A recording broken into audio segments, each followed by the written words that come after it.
Hello mga ka-chowser! Welcome back to my channel. For today's video, magmumukbang ampalaya po si Mustang. Ayan, hilaw na ampalaya.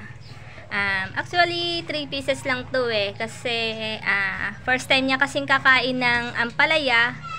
So, siguro sa susunod na lang dadagdagan kapag talagang nagustuhan ni Mustang yung ampalaya.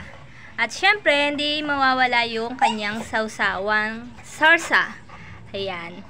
Lagyan natin ng Mang Tomas all around sarsa. So, ayan. Guys, umpisahan na natin yung pagmumukbang ni Mustang kasi umiiyak na siya. Gusto na niyang magmukbang.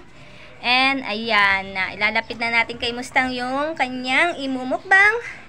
Ayan.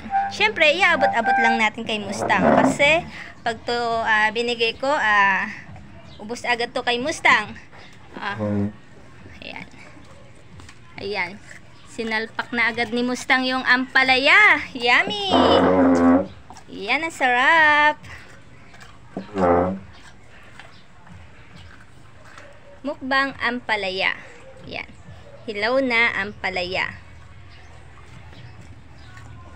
Feeling ko gustong-gusto ni Mustang. Ewan lang kung yung ampalaya ba o yung sarsa.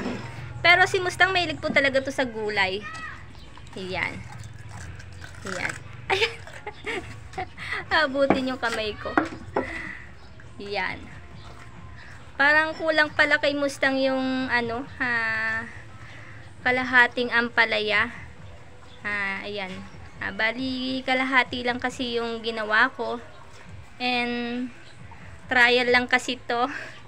Di ko naman alam na gustong-gusto pala ni Mustang yung ampalaya. And ayan mga ka-chowser, hindi ko siya lalagyan ng sauce. Tingnan natin kung kakainin pa ba ni Mustang without Mang Tomas. So, ayan. Abot natin kay Mustang. And, ayan. Kahit wala siyang sarsa, ayan, yung Mang Tomas, kinain niya pa rin. And, mga ka-chowser, kukunin ko lang yung kalahati pa na ampalaya kasi nabitin si Mustang. Ayan, standby lang po. And ayan mga ka-chowser, kinuha ko na po yung natirang ampalaya kanina and tinanggal ko na din yung buto. And may konting nahulog kanina. Ayan, ibibigay ulit natin to kay Mustang.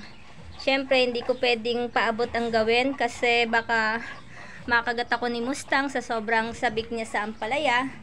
So dapat ang tamang pagbibigay po ay nakalagay sa palad. Ayan.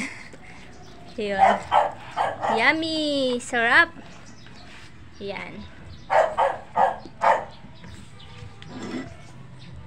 Ayan. Sausaw na natin to sa Mang Tomas para mas ganahan kumain si Mustang. Abot na natin kay Mustang. Ayan. Sarap! Yummy! Ang lutong.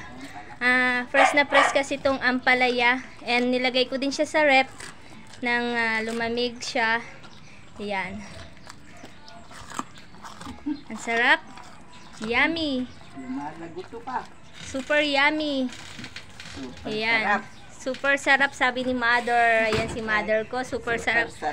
Hala. Naubos ni Mustang ang isang buong ampalaya. So, yan lang po mga ka-chowser ang aming vlog ngayon. And sana patuloy niyo subaybayan ang mukbang ni Mustang. Maraming salamat po and Merry Christmas. God bless us all and Happy New Year.